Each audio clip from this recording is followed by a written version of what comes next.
They say that in the northern territories, where winter reigns for 9 moons of the year and the mountains rise like jagged teeth against the sky, even the wolves learn to temper their howls against the bitter wind. Perhaps that's why I learned to swallow my own cries so early. I was never meant to be a queen. Queens are powerful creatures with wolves that match their husbands in ferocity and grace. My wolf never came. My womb never quickened. I was Serena Vale, the broken daughter, the cast-aside mate, the final bargaining chip in my father's desperate gambit for peace. When Alpha King Darius accepted me as his bride, his golden eyes held nothing but contempt. A symbol, he called me. Nothing more. In his cold castle, where ancient tapestries depict wolves tearing enemies to shreds beneath blood-red moons, I became a ghost drifting through silent corridors, a crown upon my head but chains around my heart. I told myself it was enough to be safe, that warmth and belonging were luxuries not meant for women like me. But beneath my skin, something stirs when the moon rises full and crimson in the winter sky. A phantom pain, like remembering a limb long lost. And sometimes, when the king looks at me with those wolf gold eyes, I catch something beyond disdain, a flicker of recognition, as though he sees something in me that I cannot see in myself. They say the blood moon reveals truth, strips away pretense and binds what belongs together. They say it awakens ancient magic in the blood of shifters. What then will it awaken in me? Before we begin, remember to subscribe to our channel and turn on notifications. Every day a new story awaits you. Now, let us begin. The scent of pine and snow clung to Serena's skin as she followed the stone-faced guard through the winding corridors of Ravenspire Castle. Winter had settled deep into the northern territories, but the chill in these halls had nothing to do with the season. It emanated from the very walls, from the people who walked them, from the king who ruled over them all. "Wait here," the guard commanded, stopping before massive oak doors carved with wolves in battle. Serena stood alone in the corridor, her simple blue dress a stark contrast to the opulence surrounding her. 3 days ago, she had been in her father's cottage, tending the garden and mending clothes. Now she was here, a peace offering to the most feared ruler in the 7 territories. The doors swung open, revealing the throne room beyond. Unlike the gaudy displays of southern courts, this chamber was all austere grandeur. High windows of frosted glass, stone columns reaching toward a vaulted ceiling, and at its center, a throne carved from a single piece of obsidian, polished to a mirror shine. Upon it sat Alpha King Darius. "Enter," a voice announced, though the king's lips hadn't moved. Serena stepped forward, her heart hammering against her ribs. The court watched her approach with curious, hungry eyes. These were the elite of shifter society, nobles with ancestral claims to power, warriors who had proven their worth in blood and battle. She could feel their silent judgment as she passed. She was not one of them, not anymore. When she reached the foot of the dais, Serena dropped into a deep curtsy, keeping her eyes fixed on the stone floor. So this is what the Southern Alpha offers for peace. The king's voice was deep and cold, like water flowing beneath ice. "Look at me, girl." Slowly, Serena raised her gaze. Alpha King. Darius leaned forward on his throne, elbows resting on his knees, hands clasped before him.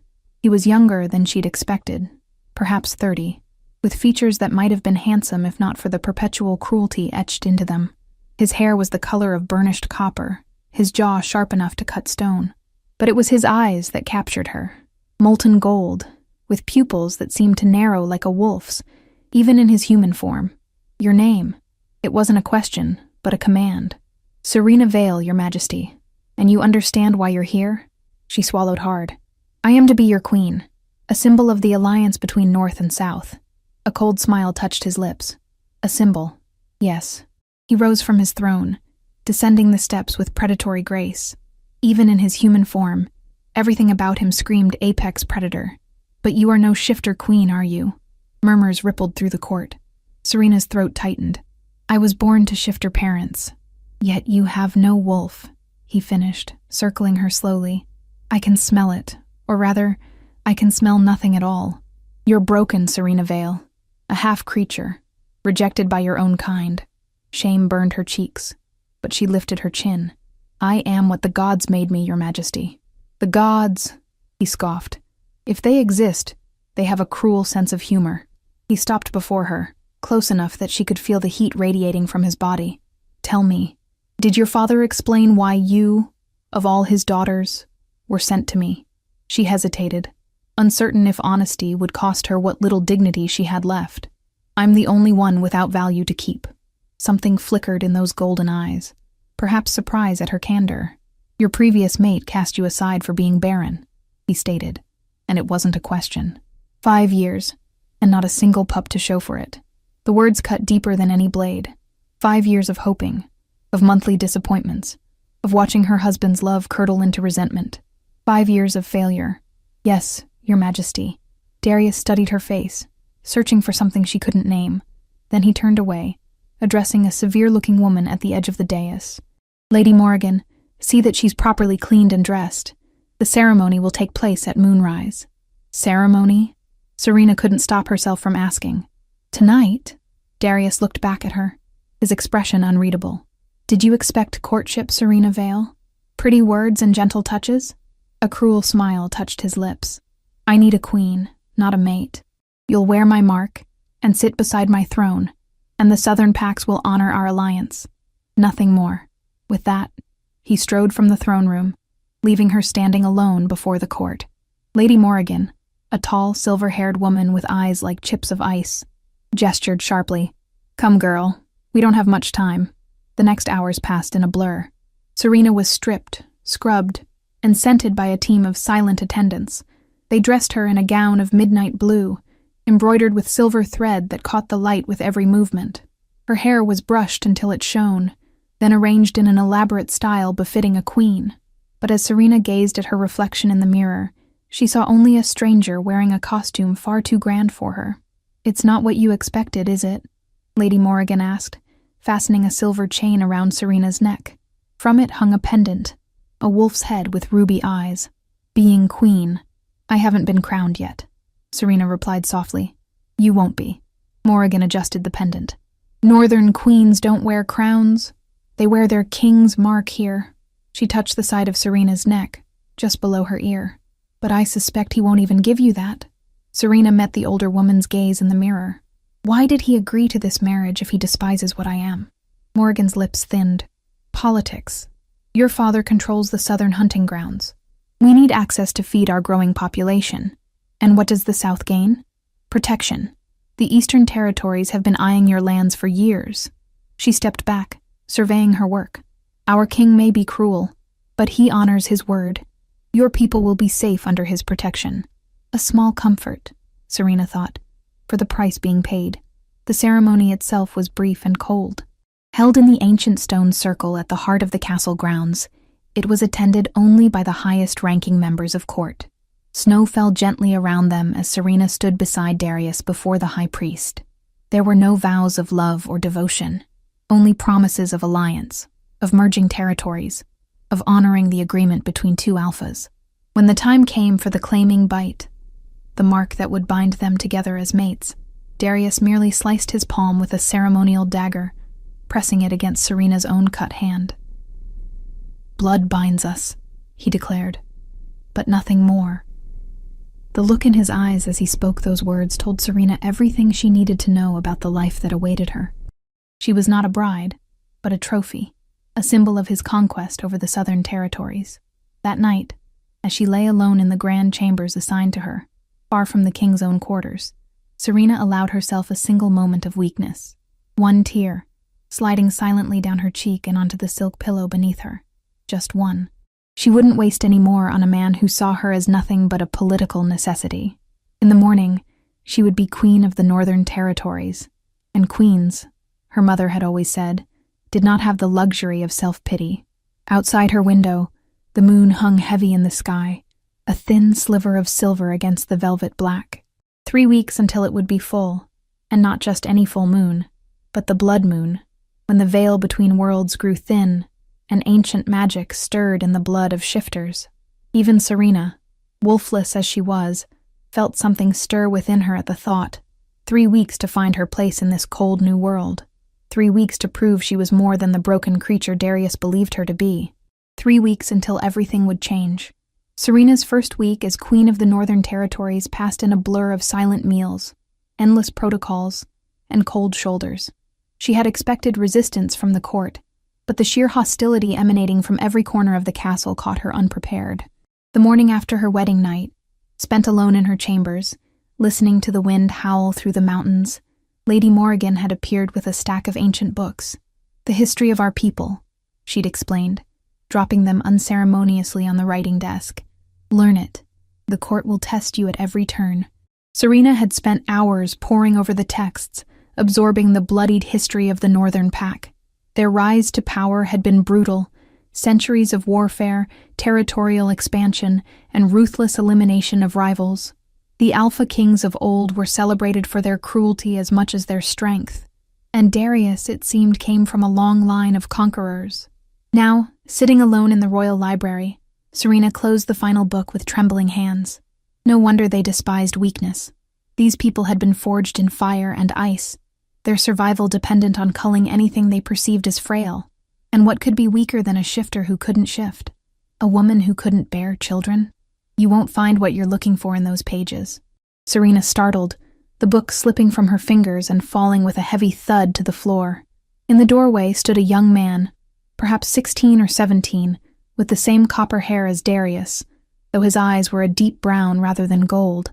His features held the same sharp angles as the king's, but softened by youth and surprisingly a gentle humor.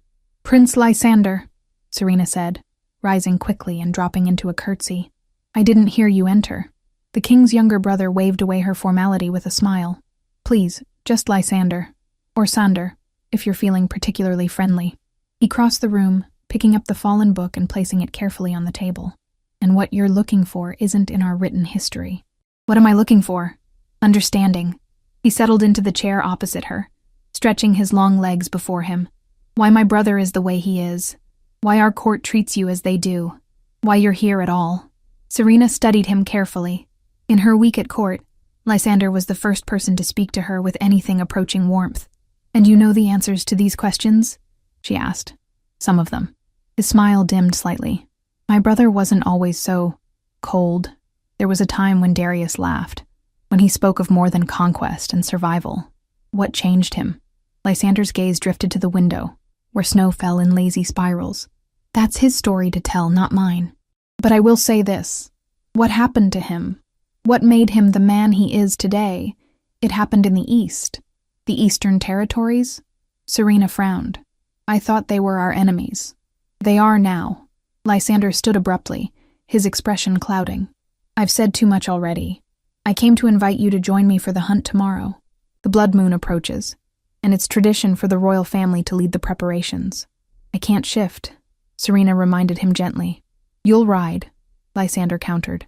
"The queen always joins the hunt, in whatever form she can. Besides," he added with a wink, "it will annoy my brother tremendously, and that alone is worth the effort." Despite herself, Serena smiled. "In that case, how could I refuse?" After Lysander left, Serena remained in the library, his words echoing in her mind. The East. What secrets lay in that direction? What had shaped the cold, cruel king she had married? Her contemplation was interrupted by the library door swinging open once more. This time, it was not the prince, but Lady Morrigan who entered, her silver hair gleaming in the flickering firelight. "There you are," the older woman said, disapproval etched into the lines of her face. "The king requests your presence in the great hall." Serena's heart skipped a beat. Since their wedding, Darius had scarcely acknowledged her existence, much less requested her company. "Did he say why?" she asked, rising from her chair. "It is not my place to question the Alpha King," Morrigan replied stiffly. "Nor is it yours." Chastened, Serena followed the older woman through the winding corridors of Ravenspire Castle. As they walked, she caught glimpses of daily life within these ancient walls. Servants hurrying with armloads of linens, guards standing at rigid attention, nobles conversing in hushed tones that fell silent as she passed. The great hall was alive with activity when they arrived. Long tables had been set for a feast, with servants arranging platters of roasted meats, fresh bread, and winter fruits. The high table, raised on a dais at the far end of the hall, remained empty, but the rest of the room was filling quickly with members of the court. And at the center of it all stood Darius, deep in conversation with a cluster of grim-faced men. As Serena approached, She felt the weight of his presence like a physical force. Even across the crowded room, his power radiated outward, commanding attention and respect. His head turned sharply as she neared, golden eyes finding her with unerring precision. For a moment, just a heartbeat, something flashed across his face, something almost like pain, quickly masked by the cool indifference she had come to expect. "My queen," he said, the title sounding like an afterthought on his lips. "You honor us with your presence." The formality of his greeting contrasted sharply with the dismissive glance he gave her, and Serena felt her cheeks warm with embarrassment. "I came as requested, Your Majesty," she replied, keeping her voice steady despite the flutter of nerves in her stomach. "Yes," he said, turning back to his advisors. "We are to receive an embassy from the Eastern Territories tonight. You will sit beside me and say nothing." The Eastern Territories. Lysander's words from earlier echoed in her mind. What happened to him happened in the East. "Is this wise, my king?" One of the advisors, a barrel-chested man with a gray-streaked beard, spoke up. "After what they did, politics requires uncomfortable bedfellows, Lord Kane." Darius cut him off sharply. "As my own marriage demonstrates." The barb landed precisely as intended, and Serena flinched despite her determination to remain impassive. Around them, several courtiers snickered behind their hands. "As you say, Your Majesty," Lord Kane conceded, though his expression remained troubled. Darius turned back to Serena, his gaze sweeping over her simple day dress with obvious disapproval. "Lady Morrigan will see you properly attired for tonight's feast. I expect you seated at my right hand when the Eastern delegation arrives." With that, he dismissed her, turning back to his advisors without another glance. Lady Morrigan's hand closed around Serena's elbow, steering her away from the dais. "Come," she said quietly. "We have much to do." Hours later, dressed in a gown of deep crimson that left her shoulders bare despite the winter chill, Serena sat rigidly beside her husband at the high table. The hall buzzed with tension as servants made final preparations for the Eastern Embassy's arrival. "Remember," Darius murmured, not looking at her, "you are a symbol, nothing more. Speak only if directly addressed, and then say as little as possible." "Yes, Your Majesty," Serena replied, keeping her gaze fixed on the empty plate before her. "And stop cowering," he added sharply. "You're supposed to be a queen, not a whipped pup." Before she could respond, the great doors swung open, and a hush fell over the hall. A herald stepped forward, his voice ringing clear in the sudden silence. "His Excellency, Lord Vargos Blackthorn, High Alpha of the Eastern Territories, Keeper of the Silver Woods, and Master of the Twin Rivers." The man who strode into the hall was tall and lean, with silver hair cropped close to his scalp, and eyes the color of smoke. He moved with fluid grace, his shoulders squared beneath a cloak of white wolf fur. Behind him came his entourage, a dozen men and women dressed in the silver and black of the Eastern packs. Darius rose from his seat, his posture rigid as he watched the Eastern delegation approach the high table. Serena followed suit, noting the way his hand clenched into a fist at his side. "Alpha King Darius," Lord Vargos called, stopping before the dais and offering a bow that seemed more mockery than respect. "It has been too long." "Not nearly long enough," Darius replied, his voice cold as the winter wind. "But I welcome you to Ravenspire, as honor demands." Lord Vargos's gaze shifted to Serena, his smoke-colored eyes narrowing slightly as he took her measure. "And this must be your new queen. The rumors have reached even the Eastern Mountains. A southern bride, to seal an alliance with old enemies." "Queen Serena," Darius acknowledged stiffly, not looking at her. Vargos's smile didn't reach his eyes as he bowed to her. "Your Majesty, how unexpected to find a human queen in the northern court." "I am Shifterborn, my lord," Serena replied, the words emerging before she could stop them. Beside her, she felt Darius stiffen. "Though the wolf sleeps within me, does it sleep?" Vargos asked, his head tilting like a curious predator. Or was it never there at all? A murmur rippled through the court. Serena felt heat rise to her cheeks but held her ground. "The gods have their reasons for all things, Lord Vargos, even those we cannot understand." For a moment, the Eastern Alpha studied her, his expression unreadable. Then he laughed, a sound like gravel underfoot. "Well spoken, Queen Serena. Perhaps there is more to you than meets the eye." Darius cleared his throat, drawing attention back to himself. "You've traveled far, Lord Vargos. No doubt you and your people are weary. Let us feast, and speak of business on the morrow." The meal that followed was tense, with conversation flowing like honey in winter, slow and strained. Serena picked at her food, acutely aware of Vargos's occasional glances in her direction. Beside her, Darius ate little and drank less, his attention focused on the Eastern delegation with predatory intensity.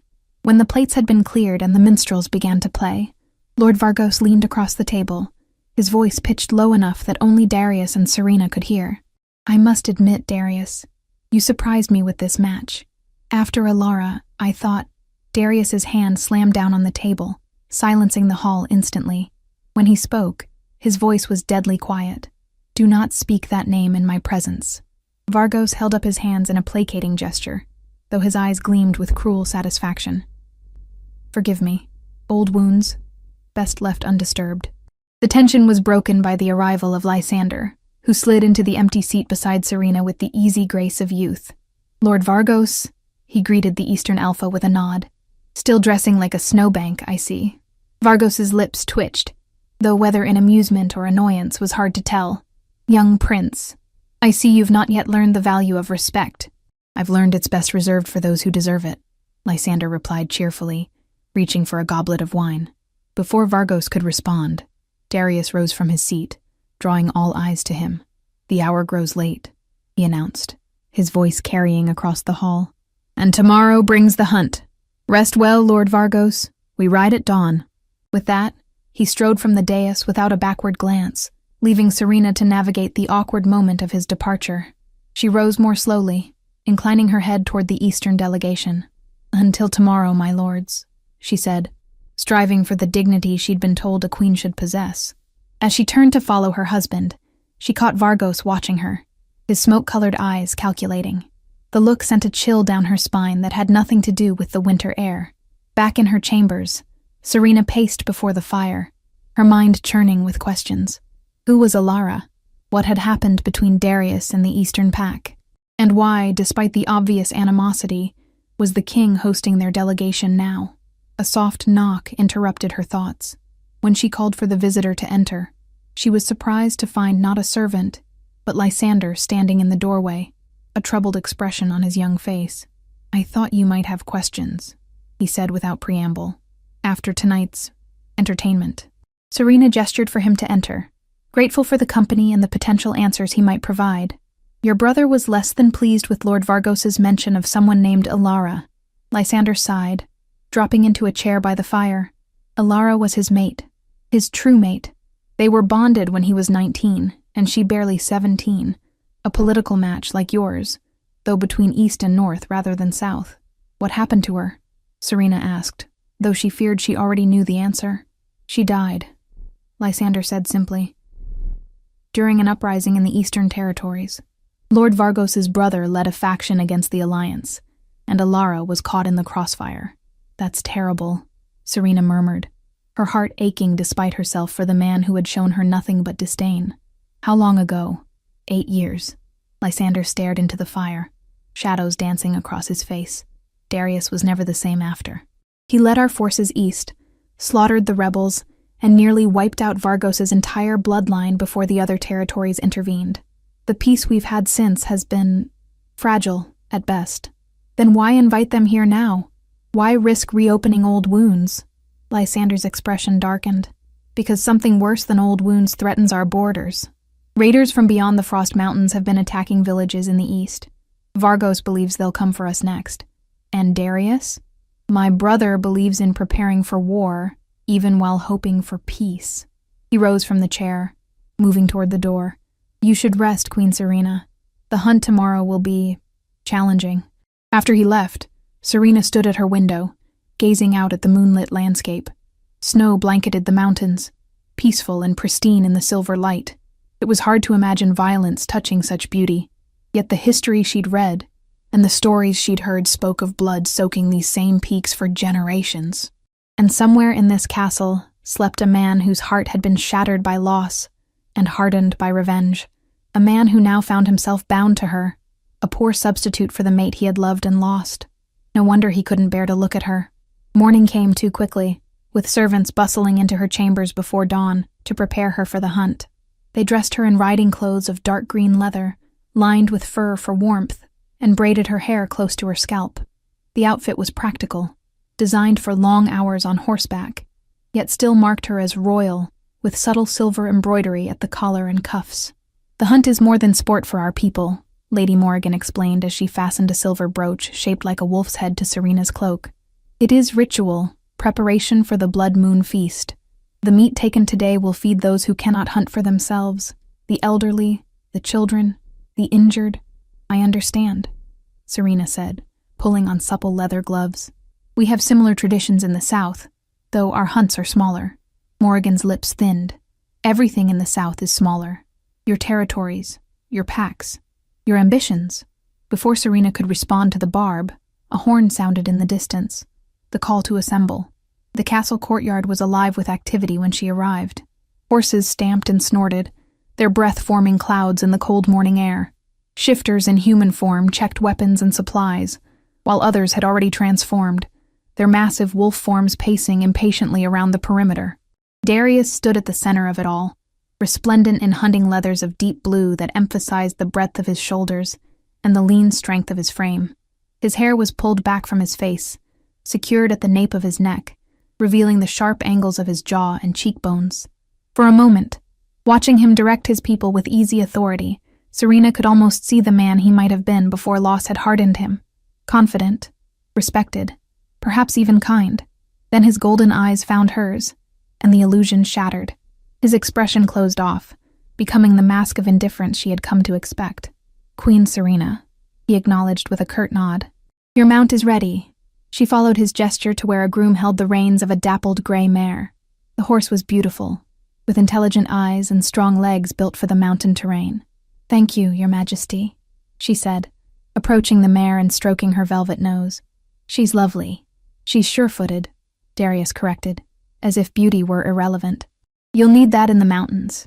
Before she could reply, Lord Vargos approached, already mounted on a massive black stallion. "Queen Serena," he greeted her with that same mocking smile. "You ride with us today? How unconventional." "The Queen honors our traditions as best she can," Darius replied before she could speak, his tone sharp, "as all who wish to call themselves part of the Northern Pack must do." Vargos's smile widened. "Of course, though I wonder," his gaze flicked to Serena, then back to Darius, "what other traditions she might honor in her limited capacity." Serena felt the blood drain from her face as his meaning became clear. He was questioning her ability to bear children, to continue the royal bloodline. The most fundamental duty of a queen, and the one she had already failed at once before. To her surprise, it was Lysander who stepped forward, his young face tight with anger. "Mind your tongue, Lord Vargos, or you may find yourself missing it. Queen Serena rides with the royal family today, at my invitation." Vargos raised an eyebrow, but inclined his head in acknowledgement. "No offense intended, young prince. Merely an observation." "Then observe in silence," Darius said coldly, turning away from the Eastern Alpha. "We ride." The hunting party moved out in formation, with Darius at the lead and Serena, Lysander, and Vargos following closely behind. The rest of the court spread out around them, some on horseback, others in wolf form, racing through the snow with obvious joy. As they rode through the castle gates and into the forest beyond, Serena couldn't help but be awed by the wild beauty surrounding them. Ancient pines towered overhead, their branches heavy with snow. The morning light filtered through, casting dappled patterns across the forest floor. In the distance, mountains rose like jagged teeth against the pale sky. "It's beautiful," she murmured, more to herself than anyone else. "You sound surprised," Lysander commented, guiding his horse alongside hers. "Did you expect our lands to be as cold and unwelcoming as our people?" Serena flushed. "I didn't mean—" "I know," he grinned. "I'm teasing. The North has its harshness, but also its beauty, like its king."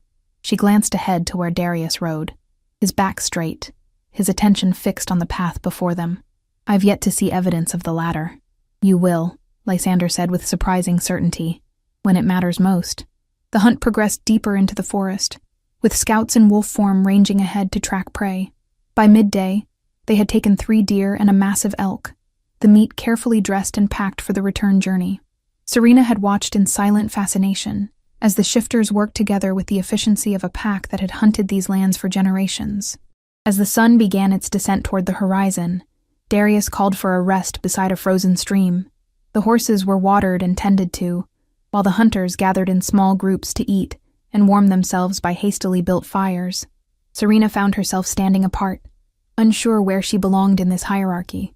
The court ladies who had been civil enough in the castle now turned their backs when she approached, while the male hunters watched her with undisguised curiosity or disdain. "It never gets easier," a quiet voice said beside her. Serena turned to find a woman perhaps a few years older than herself, with dark skin and eyes the color of amber. She wore the simple leather jerkin of a huntress, though the quality of the craftsmanship marked her as someone of rank. "Being an outsider," the woman clarified, offering a sympathetic smile. "Even after years, they find ways to remind you that you weren't born to their pack." "You're not Northern?" Serena asked, grateful for the conversation. "Western, originally. I came east with my mate 5 years ago." She extended a hand. "Kira, captain of the Queen's Guard. Or I will be, once you appoint one." Serena blinked in surprise. "I didn't realize I had the authority to appoint anyone." Kira's smile widened. "There's much about your position you don't yet understand, Your Majesty. The Northern Court runs on traditions older than the castle itself. One of those traditions is that the Queen commands her own guard, separate from the King's forces. Why? To protect her from threats both outside the pack and within it." Kira's gaze flickered meaningfully toward where several noble ladies sat, their heads bent close together as they cast occasional glances in Serena's direction. "I see," Serena murmured, though in truth, she was only beginning to understand the complex web of politics she had been thrust into. "And you're offering to serve as my captain? If you'll have me."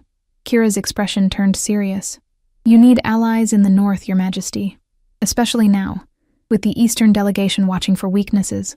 Before Serena could respond, a commotion erupted at the edge of the clearing. Hunters were gathering, pointing and calling to others. Kira straightened, her posture shifting from friendly to alert in an instant. "Stay here," she instructed, moving toward the disturbance with the confident stride of a trained warrior.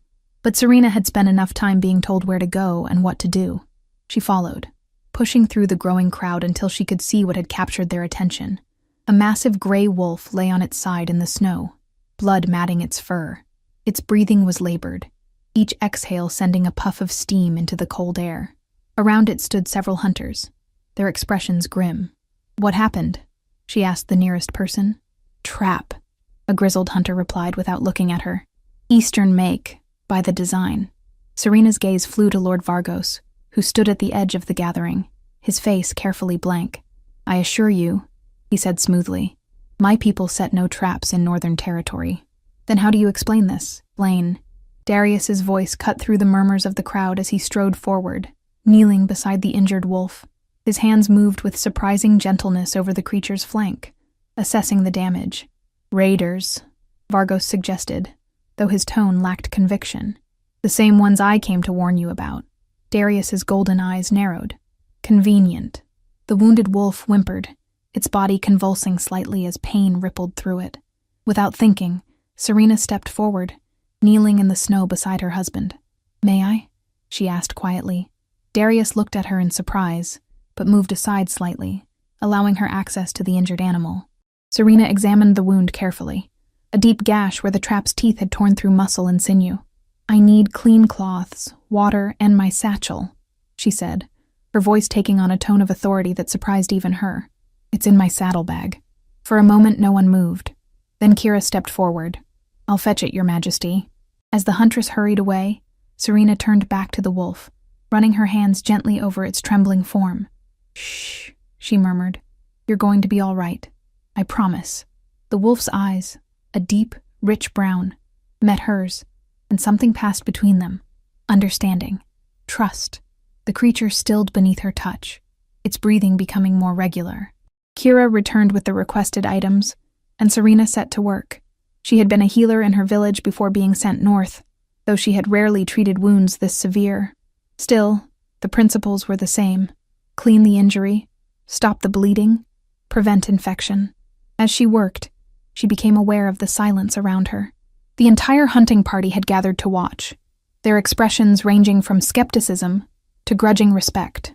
Darius remained beside her, his presence both intimidating and oddly comforting as she cleaned and bound the wolf's wound.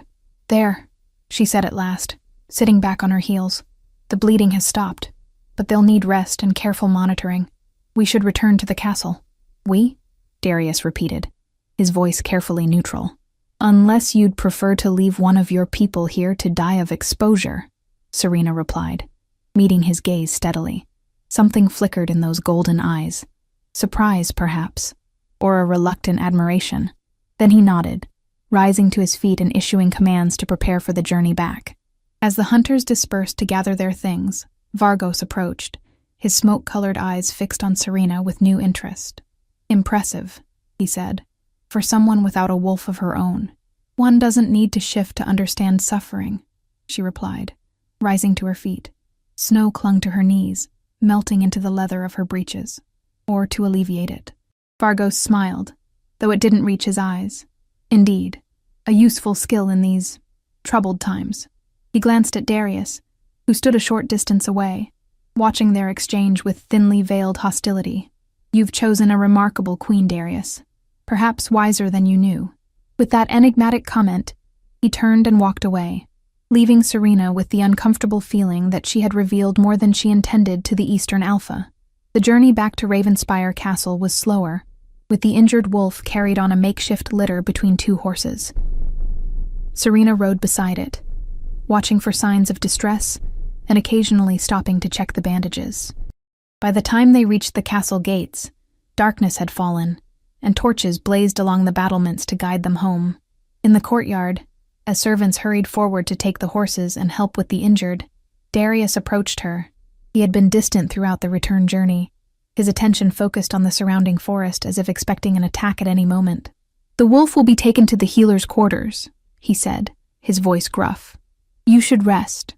"I'd like to stay with them," Serena replied, "at least until I'm certain the wound won't reopen." Darius studied her face, his expression unreadable in the torchlight. "As you wish. But first, join me in my study. There are matters we must discuss."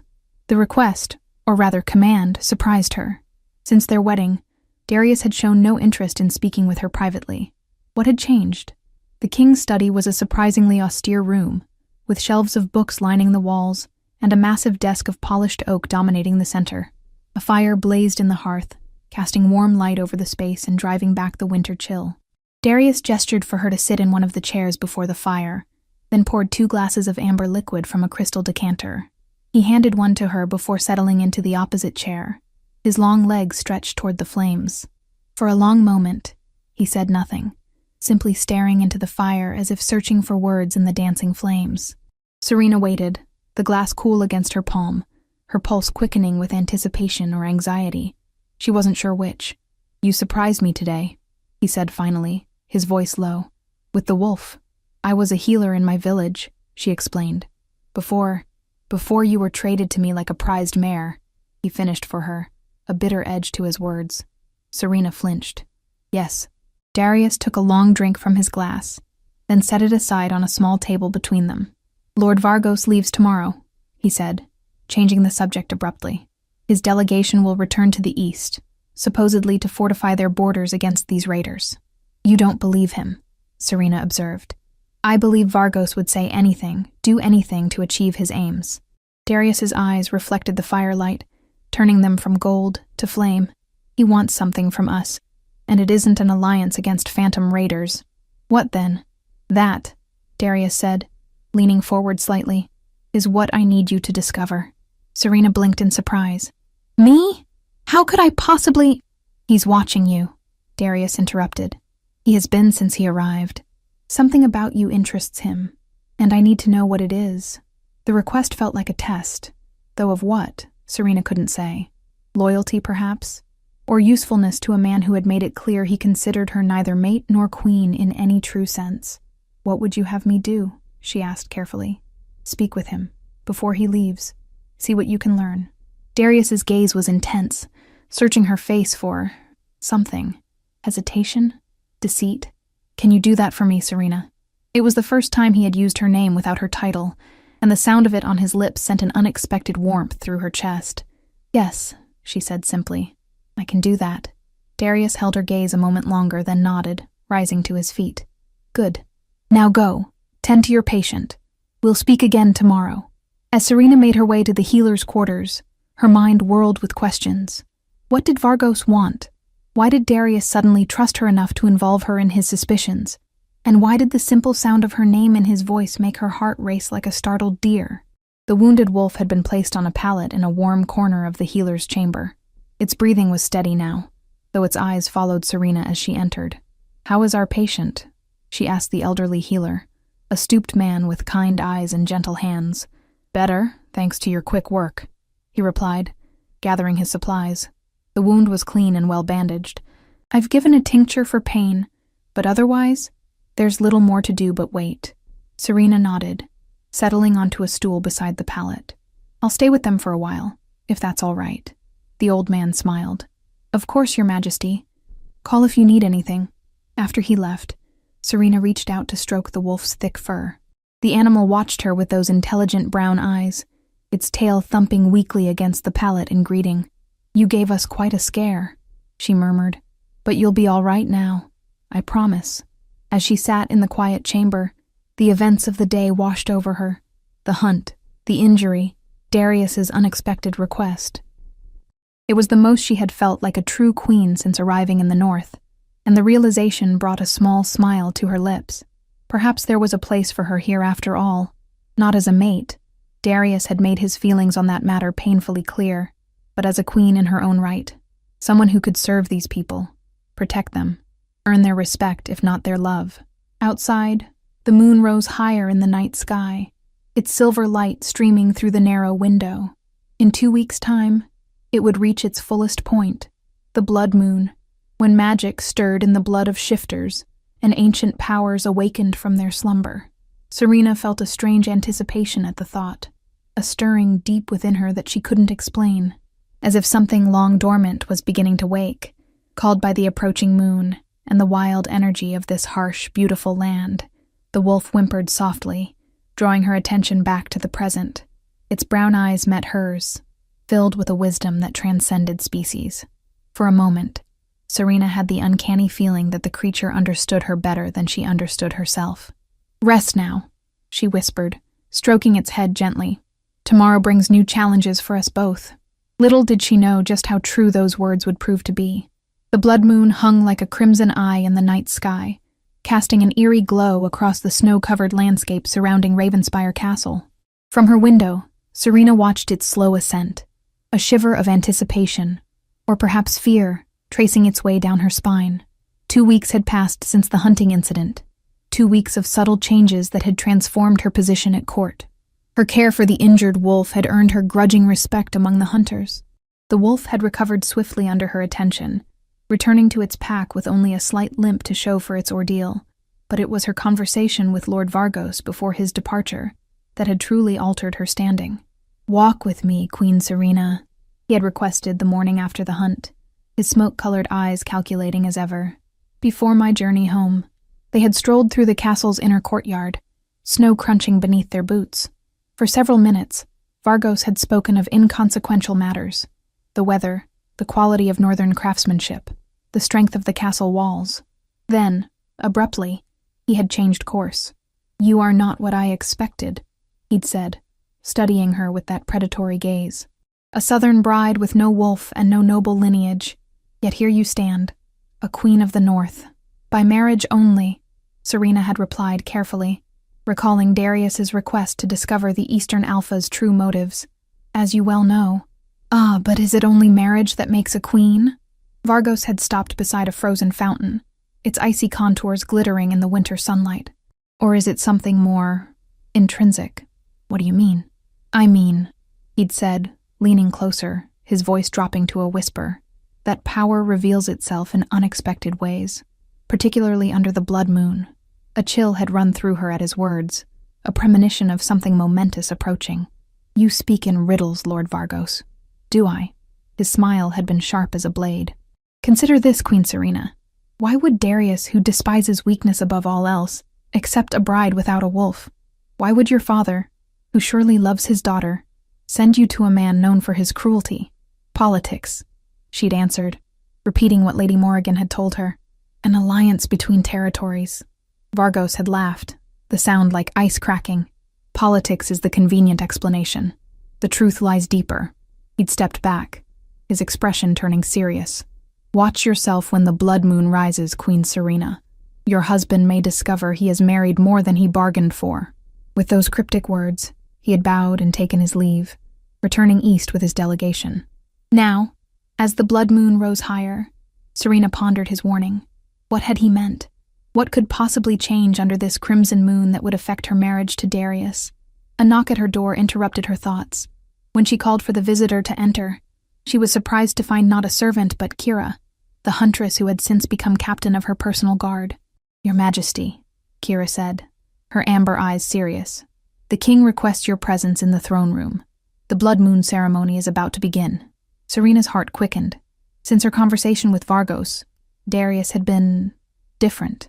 Not warm exactly, but less distant. He had consulted her on matters of court, included her in council meetings, even, on rare occasions, sought her opinion on decisions affecting the kingdom, but he had still not claimed her as his true mate. I'll come at once, Serena said, adjusting the silver pendant that hung at her throat, the wolf's head with ruby eyes, a symbol of her position, if not her nature. Kira hesitated, then stepped further into the room, closing the door behind her. Your Majesty, there is something you should know before you join the ceremony. Serena frowned at the huntress's serious tone. What is it? The blood moon ritual is ancient, older than Ravenspire itself. It calls to the wolf within all shifters, awakening primal instincts that are usually held in check. Kira's expression was grave. For mated pairs, it can be intense. The bond between them strengthens, sometimes painfully so. But Darius and I aren't truly mated, Serena pointed out. He has never given me his mark. No, Kira agreed. But you are bound by the ceremony that made you his queen. That may be enough for the moon's magic to affect you both. A flutter of something, anticipation, anxiety, stirred in Serena's chest. What should I expect? Kira shook her head. I cannot say, Your Majesty. Each person's experience is unique, but be prepared for strong emotions, heightened senses, perhaps even, she hesitated, searching for the right word, revelations. With that enigmatic warning, Kira escorted Serena through the winding corridors of the castle. As they approached the throne room, Serena became aware of a strange sensation building within her, a warmth that seemed to pulse in time with her heartbeat, growing stronger with each step. The massive doors swung open, revealing a scene unlike any Serena had witnessed before. The throne room had been transformed.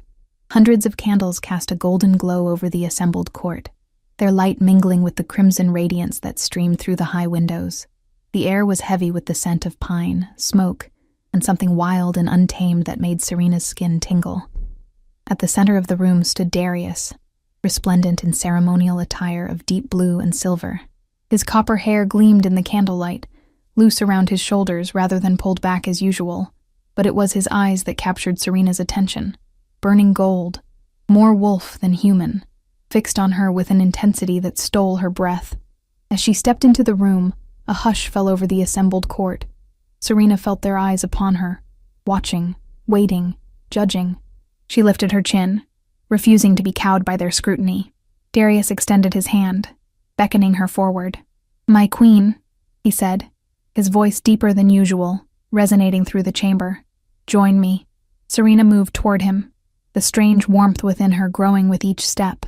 When she placed her hand in his, a jolt of energy passed between them, so powerful that she gasped aloud. Darius's fingers tightened around hers, his eyes widening slightly, as if he too had felt the connection. The blood moon rises, he addressed the court, though his gaze remained fixed on Serena, as it has for 1,000 years, calling to the wolf within each of us, reminding us of the beast that shares our soul. A murmur of agreement rippled through the crowd. Many of the courtiers looked different tonight, their postures more fluid, their eyes reflecting the candlelight with an animal glow, their movements possessing a predatory grace that was both beautiful and unsettling. Tonight, Darius continued, we honor the ancient pact between wolf and human, beast and intellect. Tonight, we remember who we truly are. He raised a chalice that Serena hadn't noticed before, a massive cup of hammered silver, its sides etched with running wolves. Within it, a dark liquid caught the light, gleaming crimson like the moon above. "Drink," he said, offering her the chalice. "And remember." Serena hesitated, recalling Kira's warning about revelations. Whatever was in that cup, it was clearly part of a ritual she did not fully understand. Yet something compelled her forward, curiosity perhaps, or a deeper instinct she couldn't name. She accepted the chalice, its weight substantial in her hands. The liquid within smelled of wine and herbs, with an undertone of something metallic that made her pulse quicken. Meeting Darius's golden gaze, she lifted the cup to her lips and drank. The taste exploded across her tongue, rich, complex, alive with flavors she couldn't identify. As she swallowed, the warmth within her flared into heat, racing through her veins like liquid fire. She gasped, nearly dropping the chalice as sensations overwhelmed her. Sounds suddenly louder, scents sharper, colors more vivid. Darius took the cup from her trembling hands, his fingers brushing hers with deliberate gentleness. He drank deeply, his throat working as he swallowed, then passed the chalice to Lysander, who stood nearby. "Come," Darius said, his voice low enough that only Serena could hear. "There is more to this night than ceremony." He led her through a side door and into a corridor Serena had never seen before. Unlike the grand hallways of the castle, this passage was narrow and winding, with rough stone walls that spoke of great age. Torches flickered in iron sconces, casting dancing shadows as they descended a spiral staircase that seemed to go on forever. "Where are we going?" Serena asked, her voice sounding strange to her own ears, as if coming from very far away. "To the heart of Ravenspire," Darius replied without looking back. "To the place where it all began." Finally, they reached the bottom of the staircase. Before them stretched a vast cavern, its ceiling lost in shadows, its walls glittering with veins of silver ore that caught and reflected the light of dozens of braziers. At the center of the chamber stood a circle of standing stones, ancient and weathered, their surfaces carved with symbols Serena didn't recognize. And in the middle of the circle lay a pool of still water, black as night, reflecting the image of the blood moon above through some opening in the cavern ceiling that Serena couldn't see. "What is this place?" she whispered, the weight of ages pressing down upon her. "The first den," Darius answered, his voice reverent, "where our ancestors first made the pact with the wolf spirits, thousands of years ago. It is here that the first shifter was born, when human and wolf became one." He guided her to the edge of the stone circle, his hand warm and solid against the small of her back. "Only the royal family knows of this place. Only those of the bloodline may enter the circle on the night of the blood moon." "Then I shouldn't," Serena began, but Darius shook his head. "You are my queen," he said, and for once, the title didn't sound like an afterthought on his lips. "Bound to me by blood and oath, you have the right." Together, they stepped over the threshold of the stone circle. Immediately, the heat in Serena's blood intensified, becoming almost unbearable. She swayed on her feet, and Darius's arm came around her waist, steadying her. "It will pass," he murmured, his breath warm against her ear. "The first wave is always the strongest." He led her to the edge of the black pool, where the reflection of the blood moon rippled gently, though the water itself was perfectly still. As Serena gazed into its depths, she felt a strange vertigo, as if she might fall forward into that crimson light and keep falling forever. "Look," Darius instructed, his voice now coming from very far away. "Look and remember." Serena looked. At first, she saw only the moon's reflection, a perfect circle of blood red against the black. Then the surface of the pool began to change, rippling outward from the center, though no wind disturbed the air in the cavern. Images formed in the dark water, shadowy at first, then growing clearer. A forest she didn't recognize, a clearing bathed in moonlight, and in the center of the clearing, a woman with Serena's face but wilder, fiercer, her eyes glowing with an inner light. The woman threw back her head and howled, the sound echoing through the cavern, though the pool itself remained silent. Then her body began to change, limbs elongating, fur sprouting from skin, features shifting from human to wolf in a transformation that was both terrible and beautiful to behold. "No," Serena whispered, shaking her head in denial. "That's not possible. I can't shift. I have no wolf." "Look again," Darius urged, his hands on her shoulders, warm and steady. The vision in the pool shifted. The forest faded, replaced by a different scene, a stone chamber much like the one they stood in now. In it, a woman in white performed a ritual over a sleeping child. As the woman's lips moved in silent incantation, a ghostly form seemed to rise from the child's body, the translucent shape of a young wolf, struggling against invisible bonds. With a gesture of her hand, the woman in white imprisoned the wolf spirit in a crystal vial, which she then sealed with wax and blood. "What am I seeing?" Serena asked, her voice trembling. "Your past," Darius answered, his grip on her shoulders tightening. "Your true nature, hidden from you since childhood." The pool's surface rippled again, and a new scene formed, a familiar one that made Serena's heart clench with grief. A small boat on a stormy sea, a woman with sad eyes, holding a child close. Serena recognized her mother, recognized herself as the frightened girl clutching her mother's hand. "Don't be afraid," her mother said in the vision, though no sound came from the pool. Serena knew the words from memory, had heard them in her dreams 1,000 times. Then the scene shifted, showing what happened next, what Serena had never been able to remember through the haze of trauma and grief. Her mother, pulling something from around her neck, a crystal vial on a silver chain, the same vial from the earlier vision. "It's time," her mother said, pressing the vial into young Serena's hand. "Take it. When the time comes, when you're ready, break it. Release what was taken from you." Before the child could respond, a massive wave crashed over the boat, sweeping her mother into the churning sea. "No!" Serena cried out, reaching toward the pool as if she could change what had happened, save her mother from the depths that had claimed her. The vision disappeared, the pool returning to its original state, black and still, reflecting only the blood moon above. Serena turned to Darius, tears streaming down her face. "What was that? What does it mean?" His golden eyes held a mixture of emotions she couldn't decipher. Pain, regret, hope. "It means you are not what you believe yourself to be. You were born a shifter, Serena Vale. Your wolf was bound, locked away by magic when you were too young to remember. But why? Who would do such a thing?" "Your mother," Darius said gently. "To protect you. From what? From those who would use you for your power." His hands moved from her shoulders to cradle her face, thumbs wiping away her tears. "The southern territories have their own prophecies, their own legends. One speaks of a white wolf born with the power to unite all packs under a single banner, a wolf so powerful that kingdoms would fall before it."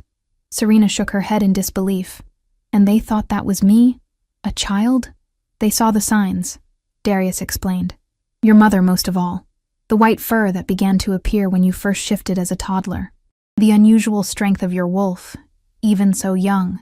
She bound your power to protect you from those who would seek to control it, or destroy it." "How do you know all this?" Serena asked, stepping back from his touch. "How could you possibly know what happened when I don't even remember it myself?" A shadow passed over Darius's face. "Because the Eastern Packs have their own prophecies, their own fears. When word reached us of a white wolf cub born in the South, one who might someday challenge the old order of territories and bloodlines, they sent an emissary to investigate." "Alara," Serena breathed, remembering the name that had provoked such a violent reaction from Darius at the feast. "Yes," he confirmed, pain flashing in his golden eyes. "My first mate. She was sent to the South as a child, to live among your people as one of them, to watch for signs of the white wolf's return. She befriended my mother," Serena guessed, the pieces clicking into place, "learned of the binding ritual, and fell in love with your father," Darius added, surprising her. "Truly loved him, from what she told me later. When she was called back to the East to report what she had learned, she was heartbroken to leave him." "My father's first wife," Serena whispered, remembering the woman who had raised her in her early years, who had died when Serena was 5, supposedly in a hunting accident. "Alara was my stepmother." Darius nodded. "She returned east, made her report to the council, and was promised to me as part of an alliance between our territories. But she never forgot your father, or the child she had helped to raise." "What happened to her?" Serena asked, though she feared she already knew the answer. "When she learned that Eastern assassins had been sent to find and kill the white wolf, to kill you, she betrayed her own people. She sent a warning to your father, told him to flee with you to a new territory where you would be safe." Darius's voice grew rough with emotion. "For that act of compassion, her own brother killed her." "Argos," Serena breathed, horror washing through her. Lord Vargos is Ilara's brother. Yes, and when I learned what he had done, I led our forces east and slaughtered his people, until the other territories intervened to stop the bloodshed. Darius's eyes had darkened, the gold giving way to a deeper amber tinged with red. I would have killed him too, if I could have reached him. Darius reached into a pouch at his belt and withdrew something that gleamed in the torchlight, a crystal vial on a silver chain, identical to the one Serena had seen in the pool's vision. "How did you get that?" she gasped, staring at the vial. Within it, something moved, a ghostly presence that called to her on a level deeper than conscious thought. "Vargos brought it," Darius said, holding the vial out to her. "His gift to the new Northern Queen. He hoped to curry favor, to establish a new alliance now that raiders threaten his borders. Why would he give up something so powerful? Because he believes he can control you through it." Darius's lips curled in disdain. "He doesn't understand that once your wolf is free, no one will control you again." Serena stared at the vial in his outstretched hand. Within it, her wolf, her true self, waited to be released after all these years. The heat in her blood pulsed in time with the shifting shadow within the crystal, as if they recognized each other across the barrier between them. "What happens if I break it?" she asked, her voice barely above a whisper. "I don't know," Darius admitted. "No one does. Such a binding has never been maintained for so long, nor broken under a blood moon. The transformation may be intense. It could kill me. Yes. Or I could become the white wolf of the prophecy. Yes. And you would risk that? Risk having a mate more powerful than yourself, one the legends say will unite all packs under her banner." At this, Darius smiled, a real smile that transformed his face, softening the harsh lines into something approaching tenderness. "I would risk anything to see you whole, Serena Vale. To see you become who you were always meant to be." "Why?" she pressed, needing to hear the words. "Because from the moment you entered my throne room, head high despite the whispers and stares, I knew you were stronger than anyone gave you credit for." His voice dropped lower, a rumble that resonated through her bones. "Because in you, I see the queen the North has waited for, the queen I have waited for." The confession hung between them, weighted with all that remained unsaid. Serena searched his face, looking for any sign of deception, but found only raw honesty laid bare by the blood moon's magic. Serena took a deep breath, feeling the moment balance on a knife's edge. All her life, she had believed herself broken, incomplete, less than those around her. To discover that she had been whole all along, that her wolf had simply been waiting for her to find it again. She reached out, taking the vial from Darius's hand.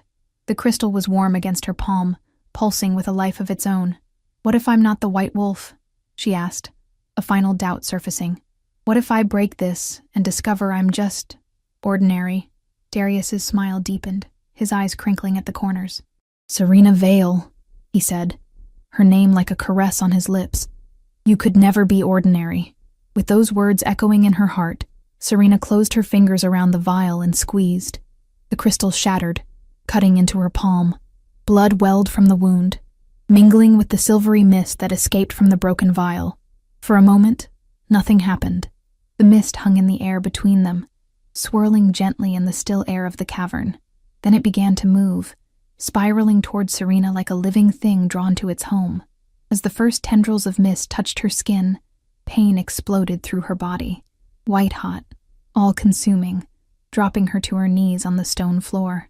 She heard Darius call her name, felt his arms come around her, but it was distant, unimportant compared to the fire racing through her veins. The world fell away, replaced by sensation, bones shifting, muscles stretching, skin prickling as fur erupted across her body. The transformation that should have been natural from childhood was happening all at once, years of change compressed into moments of agony, and through it all, a presence in her mind, ancient, wild, joyful at its release. Her wolf, no longer separate but merging with her human consciousness, becoming one as they were always meant to be. When the pain finally subsided, Serena found herself on all fours, panting heavily.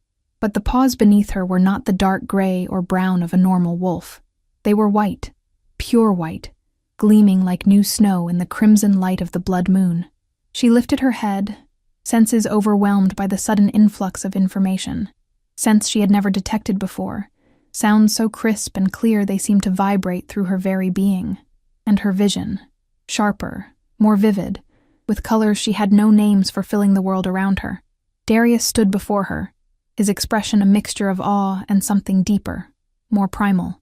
As she watched, his own transformation began, smoother than hers, practiced through years of shifting, but no less breathtaking.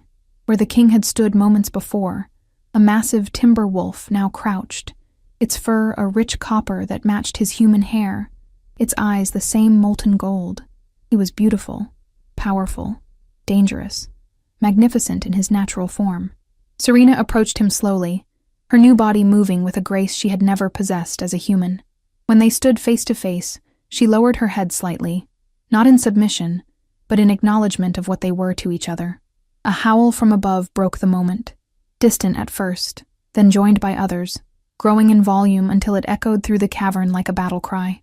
Darius's head snapped up, his body tensing beside hers. Through their newfound connection, Serena felt his sudden alarm, his recognition of what that sound meant. Danger, attack, intruders in the castle above. Without hesitation, they raced from the stone circle, up the winding stairs, through corridors that seemed much narrower to their wolf forms. As they ran, Serena felt power building within her, a strength and speed beyond anything she had imagined possible. Her paws barely touched the ground, her white fur a blur of motion as she matched Darius stride for stride. They burst into the throne room to find chaos. Shifters locked in combat, both in human and wolf form. The scent of blood and fear filled the air, along with another smell that made Serena's hackles rise. Eastern wolves, led by the unmistakable scent signature of Vargos himself. In the center of the room, Lysander fought back-to-back with Kira, both in human form, fending off attackers with swords that flashed in the crimson light of the blood moon. Around them, northern wolves battled eastern invaders, their snarls and growls filling the air with a terrible music. Darius didn't hesitate. With a roar that shook the very stones of the castle, he launched himself into the fray, his massive form bowling over 2 eastern wolves in a single leap. His jaws closed around the throat of one, while his claws raked across the flank of the other. Serena followed, her smaller size allowing her to dart between combatants, her white fur gleaming like a beacon in the chaotic darkness. She fought with instincts she didn't know she possessed, her body moving faster than thought, teeth and claws finding vulnerable points with unerring precision. As she fought, she became aware of a strange phenomenon. Northern shifters, upon seeing her white form, seemed to fight with renewed vigor. Their movements became more coordinated, their attacks more effective, as if her mere presence inspired them beyond their normal capabilities. The prophecy, she realized, the white wolf who would unite the packs under a single banner. It wasn't about conquest or domination. It was about unity, about bringing together the scattered strength of their people against common threats. Across the room, she spotted Vargos in his human form, directing his forces from behind a shield wall of Eastern warriors. His smoke-colored eyes widened when he saw her, recognition and fear flashing across his face. "The white wolf rises," he shouted, his voice cutting through the din of battle. "Kill her! Kill her now, before she can complete the prophecy." A group of Eastern warriors broke from the main battle, charging toward Serena with weapons raised. She crouched, ready to meet their attack, when a copper blur intercepted them. Darius, throwing himself between her and danger without hesitation. But he was outnumbered, even with his alpha strength. A sword slashed across his flank, drawing a yelp of pain that tore at Serena's heart. Another Eastern wolf leapt on his back, teeth seeking purchase in the thick ruff of his neck. Rage filled Serena, pure, molten rage, unlike anything she had ever experienced. With it came power, surging through her body like lightning. Her vision tinged red at the edges, matching the bloody light of the moon above. Without conscious thought, she threw back her head and howled. The sound that emerged was not the cry of a single wolf. It was the voice of the pack itself, of every northern shifter who had ever lived and died in these mountains. It resonated through the throne room, through the castle, through the very bones of everyone who heard it, and to her amazement, the northern wolves responded. As one, they disengaged from their individual battles and moved to form a circle around her and Darius. their bodies creating a living wall of fur and fang. Even those in human form seemed compelled to join the formation, moving with the fluid grace of predators, despite their two-legged forms. Vargos stared in disbelief as his carefully planned attack disintegrated before his eyes. His warriors, suddenly facing a unified northern force rather than scattered individual opponents, faltered and began to fall back. "Stand your ground," he shouted, desperation edging his voice. "She's just one wolf. The prophecy cannot be fulfilled tonight." But it was too late. The northern pack moved as one entity now, coordinated by something beyond normal communication, a bond deeper than words, more ancient than language itself. In the center of the circle, Serena felt that bond like a physical presence, connecting her to every northern shifter in the room. She could sense their individual strengths and weaknesses, could direct the flow of battle without a single spoken command. And at her side stood Darius, his golden eyes shining with fierce pride as he watched his mate come into her power. The eastern forces broke, fleeing toward the great doors in a chaotic rush. Only Vargos remained, his face contorted with fury and fear as he watched his plans crumble to dust. "This isn't over," he snarled, backing toward the exit. "The East will never bow to a Southern queen, no matter what color her fur." With those words, he turned and ran, following his retreating forces into the night. The throne room fell silent as the last of the Eastern wolves disappeared. For a long moment, no one moved, the northern shifters still caught in the spell of unity that Serena's howl had cast over them. Then, as one, they turned toward her, dozens of faces, human and wolf alike, looking to the white wolf in their midst with expressions of wonder and dawning recognition. Slowly, deliberately, Darius shifted back to his human form. Naked and bleeding from the sword wound on his side, he nevertheless stood tall, his golden eyes never leaving Serena's white form. "My queen," he said, his voice carrying to every corner of the room. "My true mate." The words seemed to break whatever remained of the binding spell that had held Serena's wolf captive for so long. The transformation back to human form came easily, naturally, as if she had been shifting all her life. When she stood before him in human form once more, equally bare and vulnerable, Darius closed the distance between them in 2 long strides. His arms came around her, pulling her against his chest with a fierceness that spoke of fear and relief and love finally unleashed. Before the entire court, he tilted her head back, golden eyes meeting hers with an intensity that took her breath away. Then, with a gentleness that belied his strength, he pressed his lips to the curve where her neck met her shoulder. "Mine," he whispered against her skin. "Yours," Serena agreed, the word feeling like a homecoming. His teeth pressed into her flesh, not painfully, but with deliberate pressure.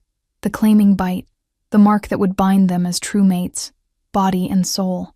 As his teeth broke skin, a sensation unlike anything Serena had ever experienced washed through her.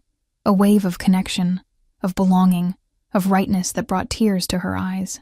Through the newly forged bond, she felt Darius's emotions as clearly as her own, his fierce protectiveness, his relief that she had survived her transformation, his pride in her strength, and beneath it all, a love so deep and true, it took her breath away. When he lifted his head, blood stained his lips, her blood, marking him as surely as his bite had marked her. The court around them erupted in cheers, wolves howling their approval, humans clapping and stamping their feet in a thunderous expression of joy. Lady Morrigan stepped forward, a cloak of white fur draped over her arm. She offered it to Serena with a bow deeper than any she had given before. "Queen Serena," she said, her icy eyes now warm with respect. "The white wolf of prophecy." Serena accepted the cloak, wrapping it around her shoulders. The fur felt right against her skin, as if it had been waiting for her all along. As dawn approached, the blood moon began to set, its crimson light fading to the softer glow of early morning. The court dispersed, warriors tending to wounds, servants clearing away the debris of battle. Only Darius and Serena remained in the throne room, sitting side by side on the steps of the dais, their shoulders touching. "What happens now?" Serena asked, her voice soft in the growing light. Darius took her hand, his thumb tracing circles on her palm. "Now we heal, we rebuild, we prepare for what comes next. Vargos will return," she said, not a question but a certainty. "Yes," Darius nodded, With more forces better prepared, the prophecy frightens him, as it frightens all who cling to the old ways of division and conquest. And we'll be ready for him, Serena said, new-found confidence in her voice. We will. Darius lifted her hand to his lips, pressing a kiss to her knuckles. Together. Outside, the first rays of true sunlight began to stream through the high windows, casting golden light across the marble floor. A new day dawning, the first of their life as true mates, as partners in both love and leadership. Serena leaned her head against Darius's shoulder, feeling the steady beat of his heart through their bond. Once, she had believed herself broken, defective, unworthy of love. Now she understood that she had been whole all along, waiting only for the right moment to emerge from her chrysalis, to become the woman, and the wolf, she was always meant to be. I love you, she said, the words simple but profound in their truth. Darius turned to her, his golden eyes bright with an emotion she had once thought him incapable of feeling. And I love you, my white wolf, my queen, my heart. In that moment, as the last of the blood moon's light faded from the sky, Serena knew that whatever challenges lay ahead, they would face them together, not as king and consort, but as true partners, bound by love and respect, and a shared destiny neither of them could have imagined. The fairy tales she had once clung to paled in comparison to the reality she now lived, a reality where monsters became men, where weakness transformed into strength, where love conquered even the deepest darkness. It was not an ending, but a beginning. Their beginning. And it was beautiful. If you enjoyed this story, a like or comment really helps. And if you wish to hear more tales like this one, make sure you subscribe so you never miss the next tale.